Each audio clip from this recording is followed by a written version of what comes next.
Assalamualaikum warahmatullahi wabarakatuh.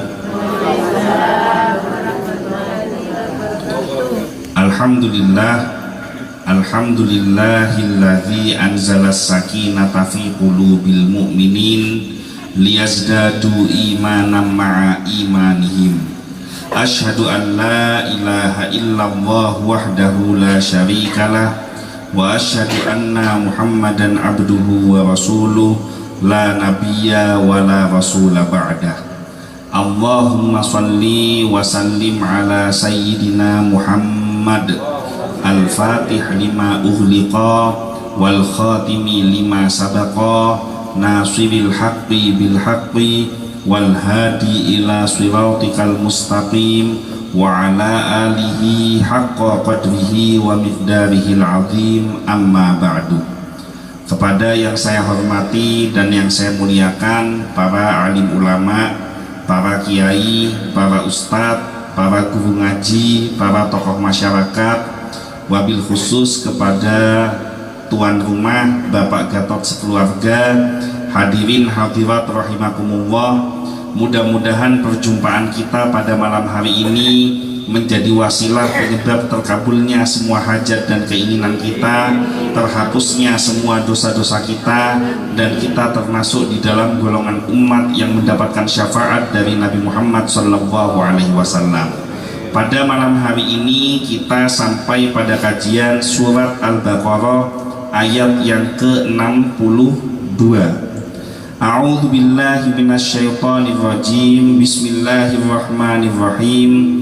Innal ladzina amanu wal ladzina hadu wan nasara was-sabiina man amana billahi wal yaumil akhiri wa amila sholihan falahum ajruhum inda rabbihim wala khaufun alaihim wala hum yahzanun. Innal ladzina amanu, sesungguhnya orang-orang yang beriman.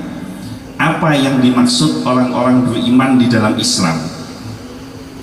Yang dimaksud orang-orang beriman di dalam Islam itu yang paling utama adalah beriman bahwa tidak ada Tuhan selain Allah. Konsep risalah yang dibawa oleh semua nabi dan rasul dan diteruskan oleh seluruh ulama, oleh guru-guru kita, konsep utama ajaran guru-guru kita adalah kalimat la ilaha illallah. Yang menjadi pertanyaan, kan kita tidak mungkin langsung kenal Allah tanpa ada perantara. Tak mungkin empian sareng ajunan neka bisa kenal Allah mon sobung orang ngajarin yang memberitahu, maka pasti ada orang, ada perantara yang membuat kita jadi tahu, yaitu jadi tahu kepada Allah, yaitu siapa orangnya, Nabi Muhammad Shallallahu Alaihi Wasallam. Maka sudah menjadi kewajiban orang yang iman kepada Allah harus disertai iman kepada Rasulullah. Maka risalah ini menjadi sempurna ketika kalimat la ilaha illallah disandingkan dengan kalimat Muhammad Rasulullah.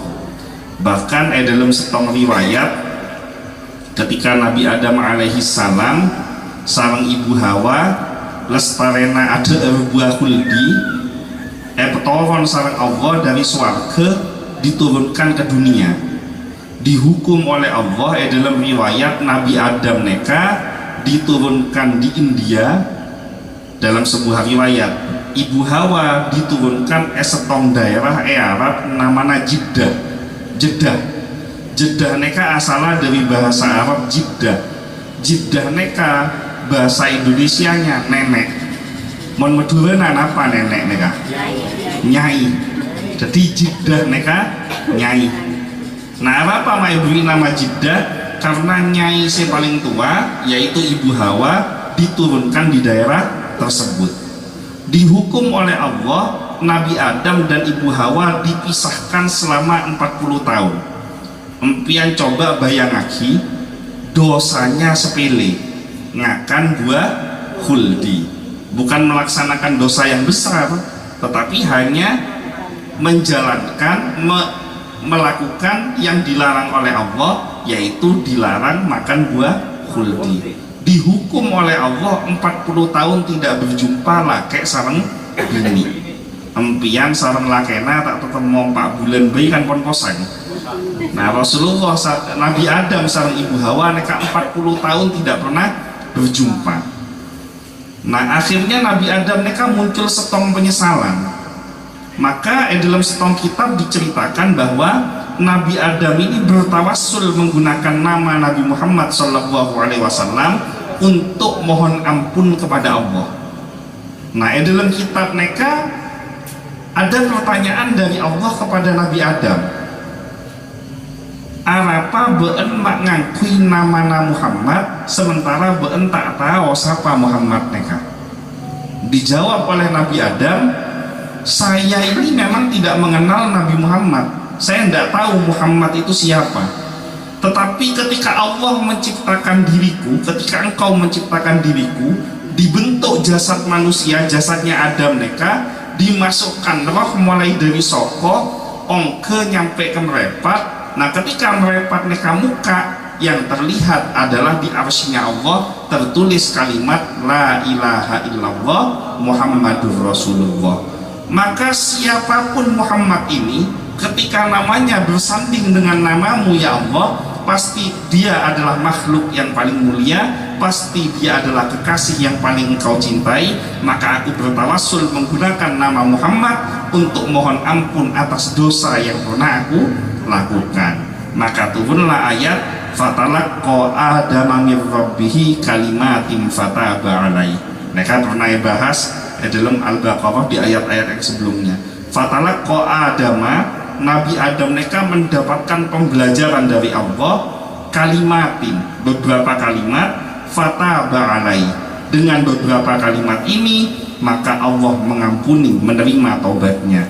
Apa kalimatnya? Neka doa yang paling tua yang diajarkan dari zaman Nabi Adam sampai semangken, insya Allah empian apal kabeh. Bunyi doanya, Rabbana dhalamna anfusana wa illam taghfir lana wa tarhamna lanakunanna minal khasirin.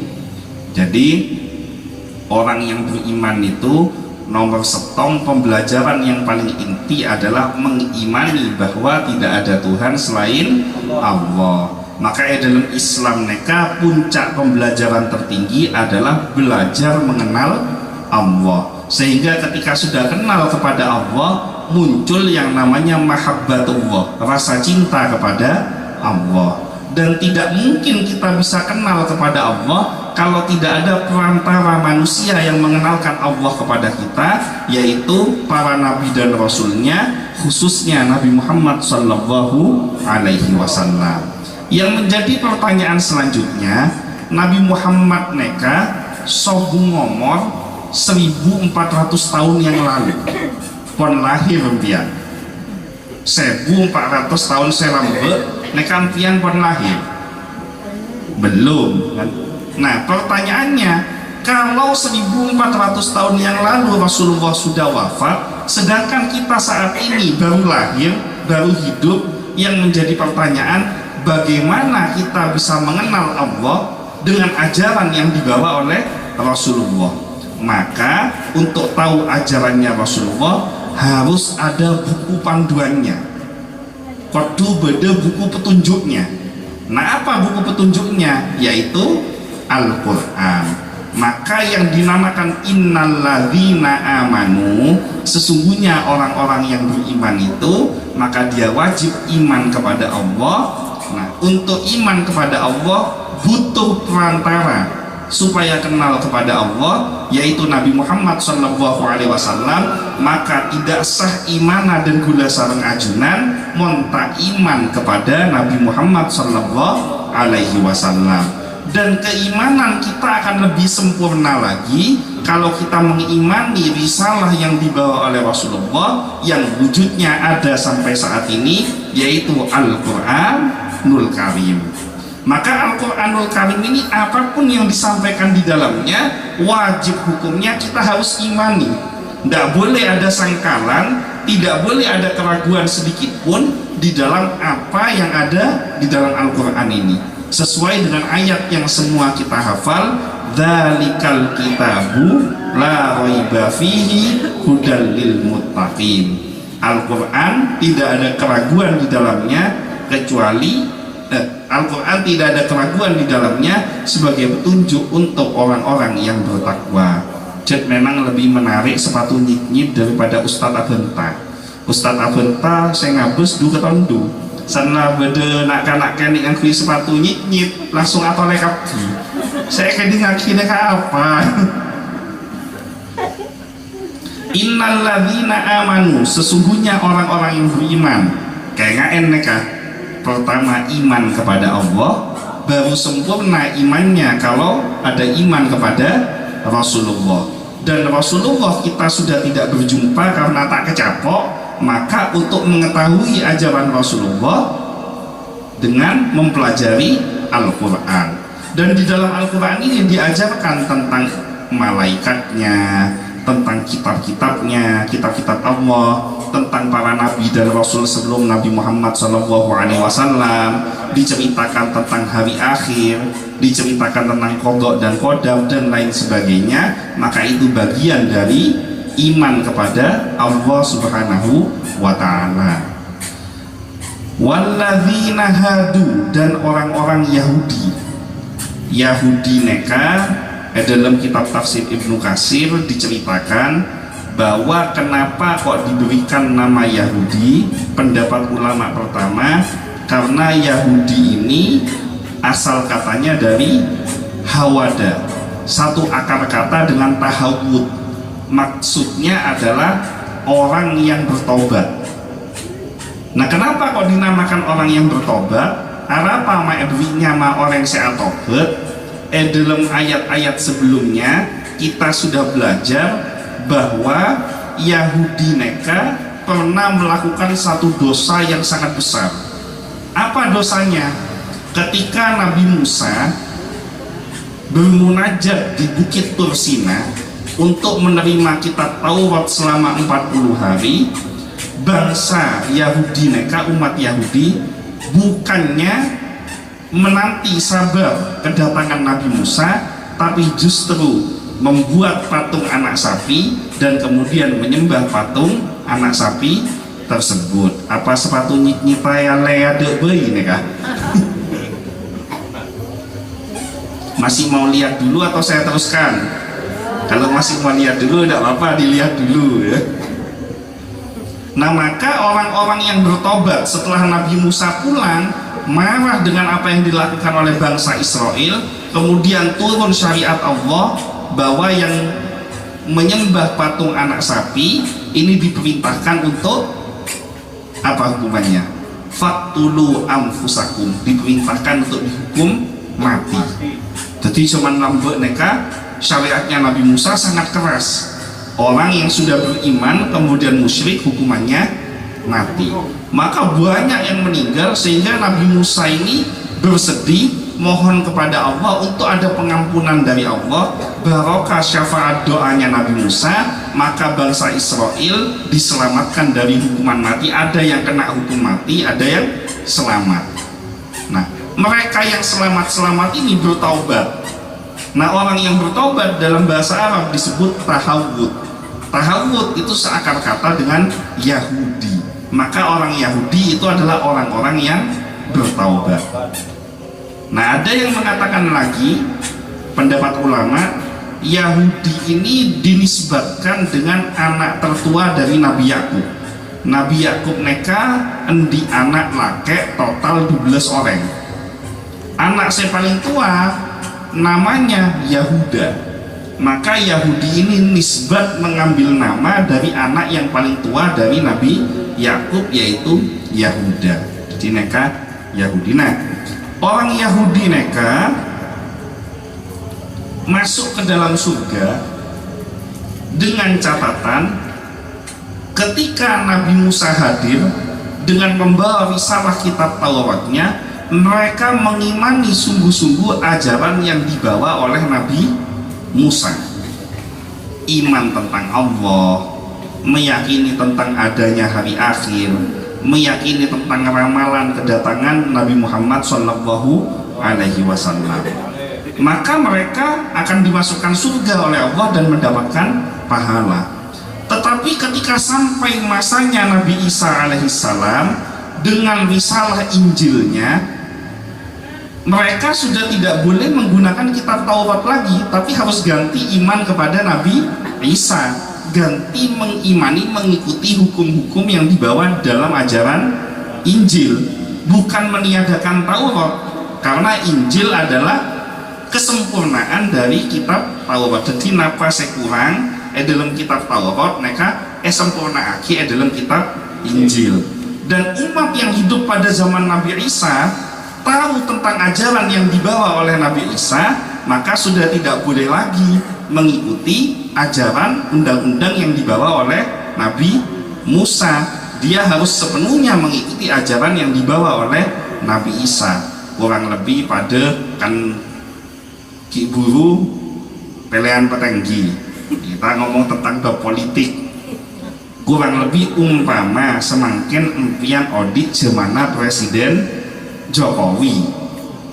Nah, empian apapun alasannya wajib mengikuti aturan yang diterapkan oleh Presiden Jokowi, karena Jokowi saat ini sedang menjabat sebagai presiden.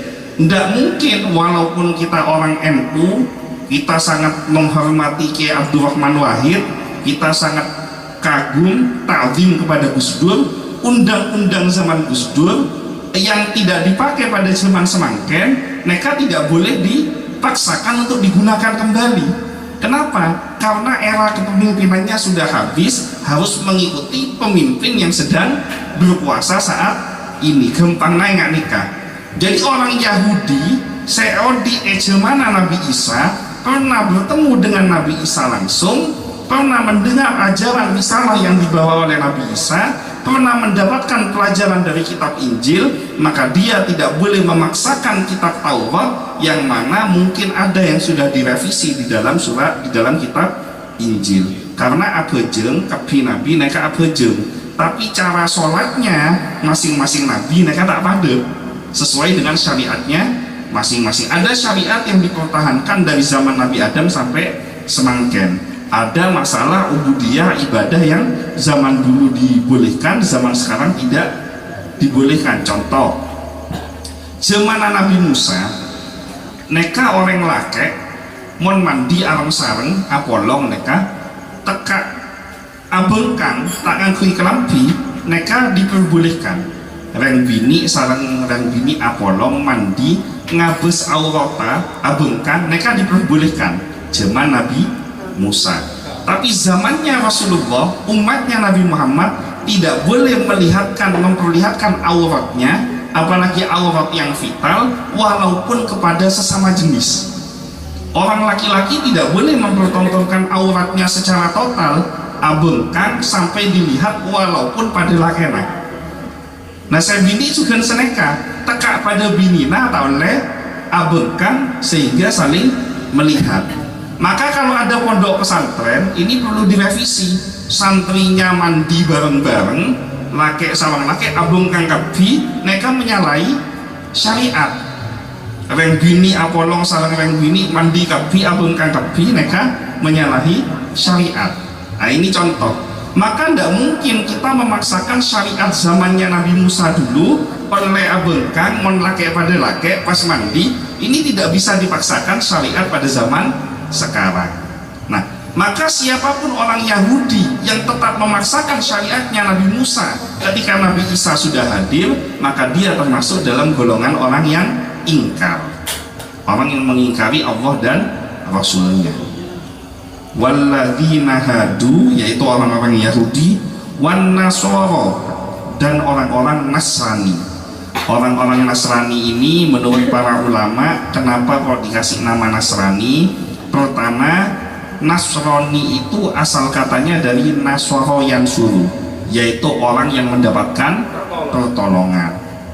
Di dalam Al-Quran diterangkan ketika Nabi Isa alaihissalam berkata kepada para pengikutnya, man ansori ilallah, Maka kaum Hawariyun, pengikutnya Nabi Isa, menjawab, nahnu ansarullah. Siapa yang mau membantu menolong aku untuk menegakkan agama Allah? Dijawab oleh kaum Hawariyun, santrinya Nabi Isa, kami yang akan membantu engkau wahai Nabi Isa untuk menegakkan agamanya Allah. Nah, kalimat ansori ilallah ekala jadi Nasrani, yaitu orang yang mendapatkan pertolongan atau orang yang menolong agama Allah. Ini yang pertama. Pendapat yang kedua, kenapa kok diberikan nama Nasrani? Karena dinisbatkan dari kampung halamannya Nabi Isa. Nabi Isa kampung halamannya namanya Nasaro. Nah, dalam bahasanya orang Kristen, orang Katolik, orang Nasrani, Nazaret. Mungkin nampian pernah ngeding Yesus dari Nazaret. Nazaret mau dalam bahasa Arab Nasaro atau Nasiro. Nah, dinisbatkan Nasaro atau Nasiro atau Nazaret menjadi Nasrani. Artinya orang Nasrani ini adalah orang yang percaya dengan utusan yang asalnya kampungnya dari Nasiro atau Nazaret. Nah, maka sama dengan orang Yahudi tadi. Ketika Nabi Isa datang dengan kitab Injilnya, wajib mengimani risalah yang dibawa oleh Nabi Isa. Tapi ketika zaman Nabi Muhammad SAW datang, pernah berjumpa dengan Rasulullah, pernah mendapatkan ajaran tentang Rasulullah, pernah tahu tentang Al-Quran, walaupun dia asalnya iman kepada Nabi Isa, maka tidak diterima imannya oleh Allah kalau dia tidak mau mengimani Nabi Muhammad SAW. Nah, ini kenapa kok harus dijelaskan secara detail? Karena ayat neka dijadikan dalil bagi orang-orang liberal, di mana cuman semakin neka banyak orang seabenta semua agama itu sama. Nah, orang seabenta semua agama itu sama, neka kelewat. Kalau dikatakan semua agama sama, apakah mau orang Kristen waktunya Jumatan sholat Jumat? Apakah mau orang Islam waktunya Minggu kebaktian? Kan tidak mungkin mau. Maka berarti tidak sama. Setiap agama tauhidnya tidak sama, ibadahnya tidak sama, konsep ketuhanannya tidak sama. Tetapi walaupun berbeda, di dalam Islam diajarkan untuk menghormati perbedaan dengan orang lain. Dan itu dicontohkan oleh ulama-ulama kita. Lihat aja, mon bertona neka kan Pak Desember neka tanggal 1 Desember Teretana dan gula sarang ajunan orang Kristen sarang Katolik neka melaksanakan ibadah perayaan hari Natal. Bejena Natal coba empian abes kota bede gereja neka ada neka mesti banyak bansel seajel ke. Nah, ini bentuk dari toleransi antar umat beragama, bentuk dari wujud Islam yang rahmatan lil alamin. Tidak boleh ikut masuk ke dalam gereja untuk sholat, untuk sembahyang, tetapi menjaga umat beragama lain untuk ibadah, ini ajaran dari Rasulullah. Umat Islam itu tidak boleh mengganggu orang lain, bahkan justru menjadi rahmat buat agama orang lain. Kadang-kadang orang memeluk Islam itu bukan karena ilmiahnya Al-Quran, kadang-kadang orang memeluk Islam karena kagum dengan akhlaknya orang Islam. Maka kita harus mencontoh akhlak yang diajarkan oleh guru-guru kita yang nisbatnya kepada Nabi Muhammad SAW. Nah, selanjutnya wassobiina dan orang-orang sobiin. Nah, orang-orang sobiin ini terjadi ikhtilaf dari ulama juga. Siapa kaum sobiin itu? Ada yang mengatakan bahwa kaum sobiin ini adalah kaum Majusi, yaitu kaum yang menyembah api. Ada yang mengatakan sobiin ini adalah kaum yang menyembah bintang. Jadi dia bintang-bintang itu disembayangi. Ada yang mengatakan kaum sobiin ini adalah orang yang berpegang teguh kepada kitab Zabur, kitab yang diberikan kepada Nabi Daud. Ada juga ulama yang berpendapat bahwa kaum sobiin ini adalah sekelompok kaum yang tidak pernah didatangi oleh Nabi, tidak pernah mengenal satupun Nabi dan Rasulnya Allah, tetapi dia menjalankan fitrahnya sebagai seorang manusia, bahwa fitrah akal sehat manusia akan mengatakan yang namanya Tuhan pasti hanya satu, tidak mungkin Tuhan lebih dari satu. Neka beda setong cerita di pedalaman Kalimantan. Pelosok tidak pernah tersentuh dengan media massa, tidak pernah tersentuh dengan informasi apapun, mereka tidak mengenal agama, mereka tidak mengenal tentang Nabi dan Rasul, tapi ketika mereka ditanya, mereka punya keyakinan bahwa Tuhan itu ada dan Tuhan itu jumlahnya tunggal atau satu. Nah, ini ada sebagian ulama mengatakan bahwa mereka ini kaum sobiin. Wallahu a'lam yang mana yang betul. Tapi intinya dari ayat ini, innalladzina amanu walladzina hadu wan nasara, innalladzina amanu walladzina hadu wan nasara wassabiina, sesungguhnya orang-orang yang beriman itu orang Yahudi, orang Nasrani, orang Sobiin. Man amana billahi wal yaumil akhir, siapa saja yang iman kepada Allah dan hari akhir, wa amila sholihan, dan melakukan perbuatan yang baik, falahum ajruhum inda rabbihim, maka bagi mereka pahala yang besar, pahala bagi mereka balasan inda rabbihim, di sisi Tuhan mereka, wala khaufun alaihim wala hum yahzanun, mereka tidak punya ketakutan dan tidak ada rasa bersedih.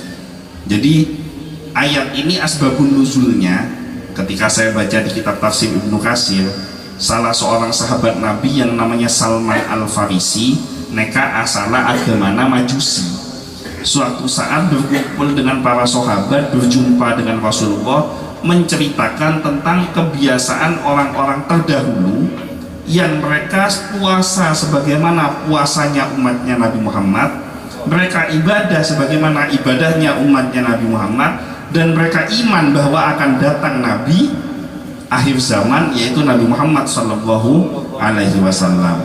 Nah, kemudian ada yang mengatakan bahwa sesungguhnya mereka itu akan masuk neraka. Orang-orang yang iman meyakini bahwa Nabi Muhammad ini akan datang, tapi ibadah-ibadahnya walaupun sama seperti ajaran Nabi Muhammad, tidak ada tuntunan syariatnya, mereka akan masuk ke dalam neraka. Maka turunlah ayat ini bahwa sesungguhnya orang-orang yang beriman, orang Yahudi, orang Nasrani, orang Sobiin yang iman kepada Allah dan hari akhir, maksudnya iman kepada Allah dan hari akhir itu lengkap, iman pada Allah, pada Rasulullah, pada Al-Quran, sampai kepada iman pada hari akhir, maka mereka akan mendapatkan pahala dari Allah, dan di hati mereka mendapatkan wala khaufun alaihim wala hum yahzanun. Ada beberapa contoh yang terjadi pada zaman Rasulullah, baik dari golongan Yahudi maupun Nasrani. Saya ambil satu contoh saja, cerita dari masing-masing kelompok Yahudi dan Nasrani yang memeluk agama Islam. Kuat ngeding pian mak masalah teler kabi nih kan. Dari kelompok Yahudi ada seorang pendeta Yahudi yang namanya Zaid bin Son'ah. Siapa namanya? Zaid bin Son'ah. Rasulullah neka secara kemanusiaan tidak ada bedanya dengan kita. Empian ada Rasulullah juga ada empian buta tedung, Rasulullah juga buta tedung, nyaren udah tak pakai penter alos sama dulu. Empian aotang, Rasulullah juga pernah aotang. Jadi mereka penghiburan buat orang-orang yang punya hutang. Ternyata Rasulullah pernah punya hutang, karena Rasulullah manusia, tidak menghilangkan sifat kemanusiaannya. Suatu saat Rasulullah neka berhutang kepada Zaid bin Son'ah, orang Yahudi, pendetanya Yahudi yang mengajarkan kitab Taurat. Hutangnya 20 sok kurma. 20 sok neka gempangna satu karung kurma. Jadi kurma autang satu karung. Nah, ketika ada satu sakit, satu karung neka satu sak. Maka dibuat perjanjian antara Zaid bin Son'ah dengan Nabi Muhammad, utangnya satu karung kurma, satu sak kurma. Nah, ada tenggang waktu yang harus dibayar, umpama jatuh tempo sebulan boleh, baru oleh 2 minggu, baru dapat 2 minggu. Ketika Nabi Muhammad memberikan pengajian di Masjid Nabawi, Zaid bin Son'ah neka menerobos gerombolan para sahabat untuk sampai di tempat yang paling depan. Begitu pun pas adekna Rasulullah neka ngakui surbana eta cekek Rasulullah cekel neka sareng Zaid bin Son'ah. Maka para sahabat ngamuk kabi, umpama cuman semangken kiai manyaman abu debu beda orang rabu sorbana eta cek pas cekel neka kan jamaah kan tak tahu kabi mak kiai mak cekel. Nah neka bayangake Rasulullah cekel sahabat mancing kabi ketepaan salah setong sahabat saya paling semak bi Rasulullah kenangan tojukna neka Umar bin Khattab. Nah Umar bin Khattab neka sahabat saya paling bengalan. Begitu melihat Rasulullah cekel mancing, Umar bin Khattab ngalak pedanga pas mohon izin kepada Rasulullah, ya Rasulullah izinkan saya untuk memenggal orang ini, mau dipenggal kepalanya. Apa bahasa Maduranya dipenggal nih kan? Hah? Etata lekerane kayak etata. Nah ini pembelajarannya luar biasa. Seorang Umar bin Khattab sebengalan yang punya keberanian luar biasa, yang kalau mon acara mereka menang menoloh, ketika belum masuk Islam beringas, karakternya keras, matanya keras, tapi tidak menghilangkan akhlaknya kepada Rasulullah. Dalam keadaan emosi, beliau tetap mohon izin kepada Rasulullah, ya Rasulullah izinkan saya untuk penggal leher kepala orang ini. Kok berani-beraninya Rasulullah cekel. Nah, dilarang oleh Rasulullah, tangannya ini dilarang. Kemudian Rasulullah berbalik memandang wajah Zaid bin Son'ah. Rasulullah berkata, wahai Yahudi, kenapa kamu mencekek leherku? Apa bermaknya kelengkok? Ini pembelajaran luar biasa juga. Dizolimi, ada orang yang sudah berbuat jahat, tapi keselamatannya tetap dilindungi oleh Rasulullah. Rasulullah tidak menyebutkan nama orangnya, tapi hanya menyebutkan kaumnya, wahai Yahudi. Bukan disebutkan nama orangnya. Kenapa? Kalau disebutkan nama orangnya takut. Nah, pengarai, iya ben setia, ben selamat, saya nggak berdekik molek, karena sudah tahu nama orangnya, dilindungi oleh Rasulullah. Ini akhlak seorang Nabi Allah, bahwa dalam kondisi dia disakiti sekalipun, dia tetap memikirkan keselamatan orang yang menyakitinya. Ini indahnya Islam. Jadi kalau ada orang mengatakan Islam ini agama yang haus darah, Islam ini adalah agama yang penuh kekejaman, itu salah besar. Karena Rasulullah dalam kondisi tercekek pun masih memikirkan keselamatan orang ini. Apa jawaban orang Yahudi ini? Zaid bin Son'ah, saya ingin nagih hutang kamu. Kamu ini kan asalnya orang Arab dari Mekah, orang Quraisy. Orang Quraisy ini terkenal orang yang suka tidak bayar utang. Kalau utang tidak mau bayar, jadi saya mau bayar. Dijawab oleh Rasulullah, kan ini baru 2 minggu, belum 1 bulan, kok kamu sudah nagih sekarang? Dijawab oleh Zaid bin Son'ah, saya tidak peduli, pokoknya saya minta kamu bayar sekarang, saya tidak mau nunggu 2 minggu lagi. Maka Rasulullah memerintahkan Umar bin Khattab, Umar, kamu pulang ke rumah saya, ambilkan karung 2 sak. Yang 1 sak kebe nyerahin otang, yang 1 sak lagi mikir Umar. Sayyidina Umar mereka kan Arya otang kun setong sak, mak esolo tambahin setong sak boleh. Tanya ke Rasulullah, ya Rasulullah, kan hutangnya panjenengan otangnya ajunan, mereka kan setong sak, mak esolo ngalak 2 sak. Kebein apa mereka? Sak yang pertama itu untuk membayar hutang kepada orang Yahudi ini. Sak yang kedua untuk biaya ganti rugi karena beun gelek nyambut pedang orang mereka takok. Jadi sebagai ganti rugi takok na orang mereka tambahin 1 sak. Mereka luar biasa akhlaknya Rasulullah. Jadi empian umpama mon bedo orang saya cak ngocain empian limi gitu bagi jeruk mandi jeruk cak ngocain boleh bagi gedeng guring mon cak ngocain boleh somat mercon nonton lagi mon tak gelar. Maka Umar bin Khattab ini berangkat ke tempat kediaman Rasulullah diikuti oleh Zaid bin Son'ah ini. Mangkel luar biasa Umar bin Khattab mereka. Nah dalam keadaan mangkel tanya terus, kenapa kamu kok berani-berani mencekik Rasulullah di hadapan para sahabatnya? Kamu berani mati ya? Kamu nyari mati? Ditanya oleh Umar bin Khattab. Dijawab oleh Zaid bin Son'ah, coba kamu lihat wajahku dulu. Ben abus kade muanang kok. Jek kok leso ngabus samuana ben.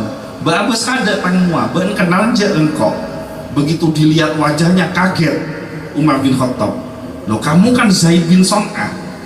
Zaid bin Son'ah neka pendetanya Yahudi yang paling terkenal. Jadi begitu melihat wajahnya langsung tahu. Loh ngapain kamu itu kok datang ke perkumpulannya Rasulullah dan kamu mau membunuh Rasulullah? Apakah kamu berani mati? Apa jawaban Zaid bin Son'ah? Saya itu mulai dari kecil sudah belajar kitab Taurat. Di dalam kitab Taurat diterangkan bahwa nanti di akhir zaman akan datang nabi penyempurna dari nabi dan rasul yang sebelumnya. Diceritakan ciri-cirinya secara lengkap, bahwa dia asalnya dari mana, hijrah kemana, meninggalnya di mana, kekuasaannya sampai mana, akhlaknya seperti apa, keistimewaannya bagaimana. Ini diceritakan secara lengkap di dalam kitab Taurat, dan semua ciri-cirinya itu ada pada nabimu, yaitu Nabi Muhammad SAW, kecuali satu. Saya mau buktikan satu ini. Kalau satu ini terbukti, maka benar Muhammad ini adalah nabi. Tapi kalau satu ini tidak terbukti, berarti dia nabi palsu. Maka aku rela mengorbankan nyawaku untuk mempertaruhkan nyawaku untuk mencari kebenaran. Apa itu? Seorang nabi dan rasul, dia tetap punya sifat rahmat, tetap punya sifat penyayang, walaupun dalam keadaan amarah yang mencekam, walaupun dia emosinya luar biasa, marahnya luar biasa, tapi tetap ada sifat penyayang di dalam hatinya. Maka dia adalah nabi yang digambarkan di dalam kitabku. Maka dengan aku cekek, itu kan marahnya luar biasa. Saya tahu utangnya belum waktunya bayar, belum bejenanya lain, engkau kononing keng sengaja raki bingkok, belum waktunya bayar ditagih sengaja, bahkan dihina orang tuanya, sukunya, kaumnya. Kamu itu biasa kalau punya utang nggak mau bayar. Ini penghinaan luar biasa. Pian coba umpama beda saya ngocak remut dua biasa mon di otang tanda majer ngosok nawanten pian kan marah. Ini sama Rasulullah dikatakan orang Quraisy tuh kalau punya utang nggak mau bayar, dalam keadaan emosi yang luar biasa. Sifat rahmatnya, sifat kasih sayangnya, rahimnya dikeluarkan oleh Rasulullah. Bukan hanya hutangnya dibayar, tapi tambahin every bonus. Nah maka pendeta Yahudi ini mengatakan, wahai saksikanlah Umar, aku bersaksi asyhadu an la ilaha illallah wa asyhadu anna Muhammadar Rasulullah. Orang Yahudi model begini inilah yang diceritakan di dalam Al-Quran, bahwa orang ini pasti falahum ajruhum inda rabbihim, orang ini akan mendapatkan pahala dari Allah, dan di dalam hatinya fala khaufun alaihim walahum yahzanun. Mereka dari Yahudi, dari Nasrani. Mau dengar ceritanya? Lebih pendek ceritanya ini. Kalau tidak mau ya tidak usah, kalau mau tak ceritakan. Mau dengar ceritanya atau tidak? Dari Nasrani mereka. Pernah ngeding nama Waraqah bin Naufal. Waraqah bin Naufal tidak pernah dengar. Jadi Waraqah bin Naufal neka menjadina Siti Khadijah. Siti Khadijah neka rajina Rasulullah, istrinya Rasulullah. Nah Siti Khadijah ini seorang wanita yang sangat cantik, walaupun usianya sudah 40 tahun. Janda cantik, wanita yang paling kaya pada zamannya, wanita yang paling cerdas. Saya paling pinter, Radin Soki Penter, neka lekas maju kan, teka rante. Jadi meskipun janda tapi dia cantik, pintar, kaya. Nah, dia pernah dengar dari sepupunya yang namanya Waraqah bin Naufal. Waraqah bin Naufal ini pendeta dari kalangan agama Nasrani, orang Kristen. Diceritakan di dalam kitabnya orang Nasrani, nanti akan datang Nabi akhir zaman. Nah, salah satu ciri-cirinya adalah kemanapun dia pergi akan ada awan yang menaunginya. Jadi panas luar biasa, orang mon kening matahari neka cetaka belengen. Nah, Rasulullah neka dilindungi oleh awan sehingga tidak kepanasan. Jadi kemana Rasulullah jalan, maka awan ini mengikuti di epajuni sama Allah. Kemudian kemana Rasulullah duduk, maka pohon itu akan menyesuaikan lokasi duduknya Rasulullah. Umpama duduk di sini, kemudian ada matahari dari belakang, maka yang awalnya pohon ini di sebelah kiri neka ajelen melindungi Rasulullah dari sinar matahari. Dan Rasulullah ini tidak sadar kalau dilindungi oleh awan dan diikuti oleh pohon. Karena kenapa? Syarat menjadi nabi neka ketika belum jadi nabi tidak sadar kalau dia akan jadi nabi. Karena kalau sadar akan ada ambisi untuk jadi nabi. Ya sama dengan orang nyalonkan petengki, kan ada ambisi mau jadi petengki, sehingga ketika sudah menang tidak sabar untuk dilantik, kan kurang lebih kan seneka. Namun nabi oning bakal jadi nabi kan bahaya neka. Orang 2 tahun boleh kok lapar jadi nabi lah neka. Jadi syaratnya tidak boleh tahu kalau dirinya akan menjadi nabi. Makanya kenapa Rasulullah itu di dalam doa kuno diterangkan kan, wa sallallahu ala sayyidina Muhammadin nabiyil ummi. Nabi Muhammad mereka adalah orang yang buta huruf, tidak bisa baca tulis. Kenapa kok ditakdirkan tidak bisa baca tulis? Jadi buta hurufnya Rasulullah mereka adalah takdir dan rahmat. Dengan Rasulullah buta huruf tidak bisa baca, maka semua wahyu yang disampaikan oleh Allah kepada Rasulullah ini orisinil asli memang datangnya dari Allah. Tapi kalau punya kemampuan membaca akan diragukan kebenaran wahyu ini. Bisa jadi apa yang disampaikan berdasarkan dari hasil apa yang dia baca di masa lalu.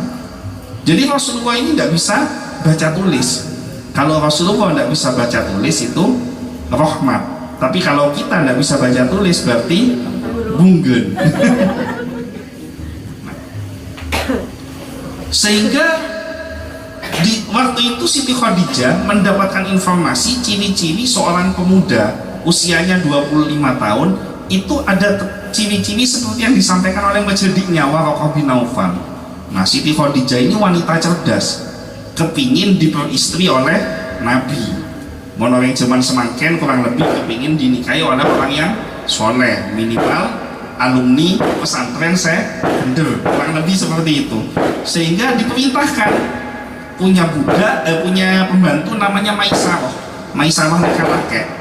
Nabi Muhammad ditarik untuk kerja menjalankan semua bisnisnya Siti Khadijah. Maisarah ini disuruh mendampingi Nabi Muhammad dan melihat apa ciri-ciri yang ada pada Nabi Muhammad. Maka ketika pulang diceritakan kepada Siti Khadijah bahwa Nabi Muhammad ini dilindungi oleh awan, dilindungi oleh pohon, sehingga semakin mantap keyakinannya bahwa Nabi Muhammad ini adalah Nabi. Sehingga akhirnya terjadilah pernikahan antara Siti Khadijah dan Rasulullah. Setelah menikah, tanda-tanda lain tidak kunjung datang, sehingga Siti Khadijah neka mulai mang-mang neka tang laki beneran jadi Nabi napanten. Jadi Siti Khadijah tahu kalau suaminya ini akan menjadi Nabi, sementara Nabi Muhammad tidak tahu kalau dirinya akan menjadi Nabi. Nah, maka ketika usia 40 tahun berkeluar di Gua Hira. Nah, pada kapan judulnya? Oh, pawai tinggi. Usia 40 tahun berkeluar di Gua Hira, datanglah malaikat Jibril dengan wahyu yang pertama, yaitu Iqra, bacalah. Iqra, bacalah. Iqra, bacalah. Apa jawaban Rasulullah? Iqra ma ana biqari, bacalah, maka sesungguhnya aku tidak bisa membaca. Bacalah, aku tidak bisa membaca. Maka dipeluk oleh malaikat Jibril, kemudian seketika intinya cerita wahyu itu ada pembahasan khusus sampai akhirnya Rasulullah neka gemetar, kemegil, ketakutan, pulang. Diceritakan kepada Siti Khadijah, tadi itu saya di Gua Hira ketemu makhluk seperti ini. Nah, Siti Khadijah dengan gembiranya dibawa Nabi Muhammad ke majeliknya, yaitu Waraqah bin Naufal. Kenapa? Ternyata tang laki beneran jadi Nabi, bukan mang-mang. Jadi ini Nabi asli ini. Begitu dibawa ke Waraqah bin Naufal, Waraqah bin Naufal seketika mengatakan bahwa apa yang datang kepadamu itu dulu pernah datang kepada Nabi Musa alaihi salam. Maka kalau seandainya aku masih muda dan umurku panjang, maka aku akan menjadi orang pertama yang membela dirimu ketika kamu diusir oleh kaummu. Terkejut Rasulullah.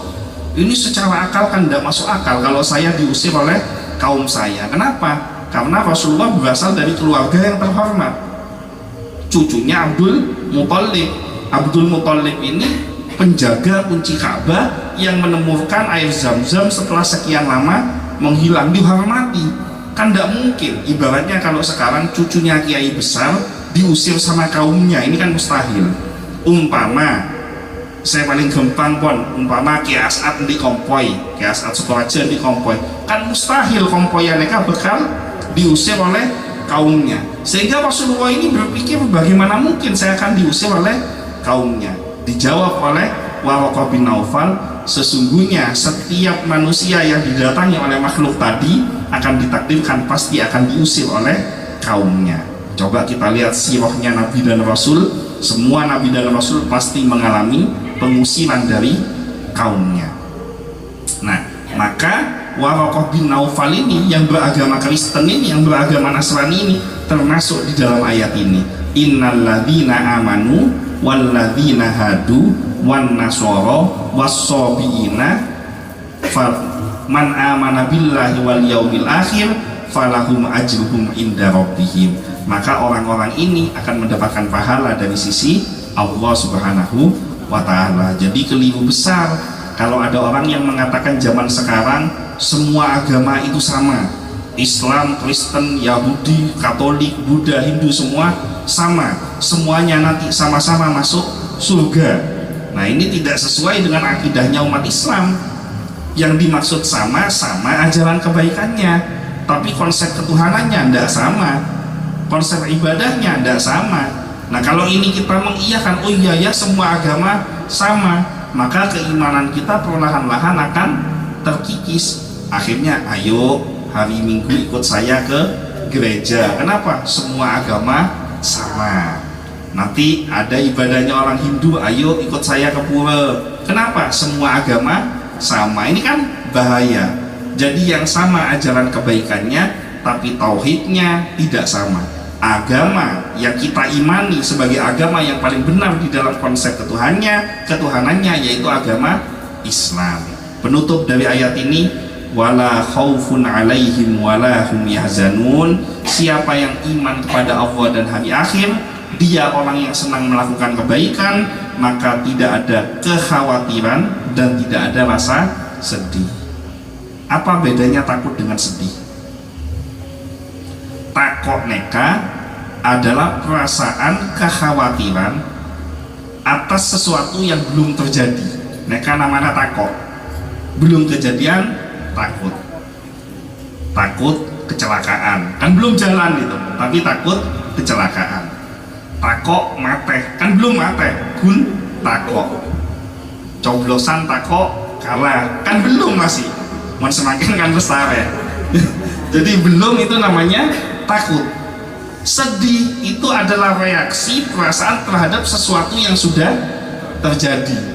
Kecelakaan sudah cenderan terjadi, sedih. Nah, itu kan pelehan, saya kalah sedih, kan gitu. Mau saya menang bunga. Ini sesuatu yang sudah terjadi. Nah, orang yang man amana billahi wal yaumil akhir wa amila sholihan, ini kuncinya ini. Jadi kalau empian kepingin hidup bahagia sampai meninggal nanti terus bahagia, cuma dua ini kuncinya. Satu, amana billah, iman kepada Allah. Kalau sudah iman kepada Allah, maka tertanam seperti apa yang ada di dalam Ratibul Haddad. Bismillah, walhamdulillah, wal khairu wasyarru bimasyiatillah.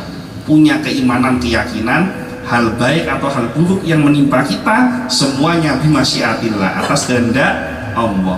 Nah kalau sudah atas kehendaknya Allah, maka hatinya akan selalu tenang, fala khaufun, nggak takut. Kenapa? Kan sudah ditetapkan oleh Allah.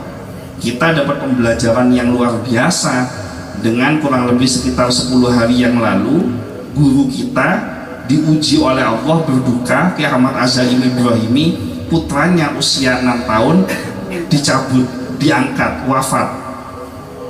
Logika fitrahnya orang tua, jangankan anaknya meninggal, anaknya sakit, paniknya luar biasa, kalutnya luar biasa, sedihnya luar biasa. Neka sobung omor, Lora Ibrahim sobung omor. Tapi coba pandang wajahnya Ki Azaim, tidak sekalipun mengumbar kesedihannya, tidak sekalipun beliau menunjukkan kesetresannya, frustasi anaknya meninggal. Anak usia 6 tahun, anak laki, putra mahkota, kebanggaan, pinter, lucu-lucunya meninggal. Tidak ada rasa sedih sama sedih ada, maksudnya rasa frustasi itu tidak terlihat. Kenapa? Beliau ikhlas. Kenapa kok ikhlas? Karena iman kepada Al-Quran. Apa di dalam Al-Quran yang diimani? Qul la yusibana illa ma kataballahu lana. Katakanlah, tidak sekali-kali sebuah musibah menimpa kepada kami kecuali telah ditetapkan oleh Allah kepada diri kami. Maka orang kalau sudah punya pegangan ini, dalam kondisi serumit apapun, dalam kondisi ujian sebesar apapun, kalaupun sedih, sedihnya tidak berlarut-larut karena dia punya keyakinan sudah ditetapkan oleh Allah terhadap dirinya. Maka ini pembelajaran yang luar biasa. Salah seorang guru kita diberikan ujian oleh Allah, dan mudah-mudahan kita sebagai muridnya bisa mengambil pembelajaran dari akhlak dan sikap yang ditunjukkan oleh beliau. Ampian kun eoji tandi pesela posang, otang tak kelar ngajar lah posang, sela ke amok bibinina lah posang. Sementara dicontohkan oleh guru kita ujian yang luar biasa, beliau tetap bersabar. Mudah-mudahan minimal, walaupun tidak semuanya, minimal kita bisa nyontoh separuh dari apa yang dilakukan oleh beliau. Walahum yahzanun, tidak bersedih. Setelah terjadi tidak bersedih, belum terjadi tidak takut. Kenapa? Karena sudah ditetapkan oleh Allah. Kalau sudah amanu iman dan selama hidupnya selalu dilakukan perbuatan-perbuatan yang baik, maka hatinya tidak pernah sedih dan takut. Kalaupun muncul rasa sedih, tidak berlebihan. Kalaupun muncul rasa takut, tidak berlebihan. Kenapa? Karena dia yakin semua sudah ditetapkan oleh Allah. Jadi impian tahu sawat teruat kon. Pokoknya hidup ini rumusnya dua: iman kepada Allah, bejena bejeng, impian bejeng. Waktunya sholat, tidak kuat sholat jamaah, yang penting sholat. Tidak kuat sholat tepat waktu di awal waktu, yang penting sholat. Waktunya Ramadan, apa sah? Sudah modal itu aja sudah. Tasawat ruwet, seajubaan ketretan, selanyala ketetangga, jangan mengganggu kepada sesama saudara muslim, jangan melakukan dolim kepada orang-orang sesama manusia, jangan berbuat yang jahat kepada manusia, baik itu muslim maupun non muslim. Selamat ponompian, aman sudah hidup itu. Tahu sawat ruwet, saya kepingin ahli tahajud setiap malam 200 rakaat. Kan model-model begini tidak mungkin bisa. Saya kepingin menghatamkan Al-Quran 1 hari 1 kali. Nah ini kan mustahil. Model begini gitu loh. Model saya juga mustahil. Sudah tidak usah kok. Sholat ya sholat, puasa ya puasa. Pokok tahu saya cobaan ke tetangga, tahu saya soker di teretan. Pokoknya baik-baik jadi orang. Pernah ya penurusan. Wala khaufun alaihim walahum yahzanun. Mon beda salahnya lah, tidak masalah. Kenapa? Orang lain boleh salah, tapi saya jangan buat salah. Beda orang cak ngocain, tak napa. Orang online tidak masalah cak ngocain kita, tapi jangan sampai kita cak ngocain orang lain. Mon impian cak ngocain pas abeles berarti impian pade. Tidak ada bedanya dengan orang tersebut. Sudah itu aja rumusnya. Maka falahum ajruhum inda rabbihim, ada balasan pahala. Walaupun umpama empian kondisi hidupnya mungkin ditakdirkan oleh Allah ekonominya pas-pasan, tapi barokah amanu wa amilus solihati, mungkin balasannya tidak langsung kepada diri kita, tapi anak turunan kita diselamatkan oleh Allah, ekonominya baik, hidupnya baik, keluarganya baik, lingkungannya baik, barokah perbuatan iman dan baiknya orang tua. Kan banyak itu contohnya, orang tua melarat, anaknya jadi sukses. Presiden sudah Pak Jokowi, itu kan bapak ibunya akan melarat gitu. Nah sekarang kok bisa jadi orang hebat? Mungkin ada doa bapak atau ibunya yang diterima oleh Allah, mungkin ada aman wa amilus solihati yang dilakukan oleh leluhurnya, yang balasannya turun kepada anak cucunya. Maka ayo, kalaupun kita tidak mendapatkan balasan langsung, tapi diimani setiap kebaikan yang kita lakukan, walaupun tidak langsung kepada kita di dunia ini, akan turun kepada anak cucu kita, dan pasti Allah akan balas kebaikan kita ketika kita menghadap kepada Allah. Mudah-mudahan semuanya selamat dunia akhirat, istiqomah menjaga keimanannya, istiqomah dalam beramal soleh, istiqomah menunjukkan muslim yang sejati, muslim yang baik, dan mudah-mudahan Allah berikan limpahan pahala kepada kita, dan di dalam hati kita Allah hilangkan rasa ketakutan yang berlebihan, Allah hilangkan rasa sedih yang berlebihan, dan kita senantiasa menjadi manusia yang ikhlas dengan apa yang menimpa kepada diri kita. Kita lanjutkan dengan sholawat kepada Nabi Muhammad SAW. Sebelum sholawat tadi nyampe ke saya telat neka, jadi acara semakin neka ada dua tujuan. Tujuan yang pertama yaitu dalam rangka memperingati 1000 hari wafatnya Ibu Tanem binti Martosuito. Ibu Tanem ini adalah orang tua dari Pak Gatot. Kita doakan mudah-mudahan Ibu Tanem dan juga semua ahli kubur, keluarga dari Pak Gatot dan keluarga kita semuanya yang sudah wafat, semuanya diampuni oleh Allah dosa-dosanya, kebaikannya diterima oleh Allah, dan mudah-mudahan dikumpulkan bersama kita nanti di surganya Allah Subhanahu wa Ta'ala. Al-Fatihah. A'udzubillahi minasyaitonir rajim. Rahmanir-Rahim. Maliki yaumiddin.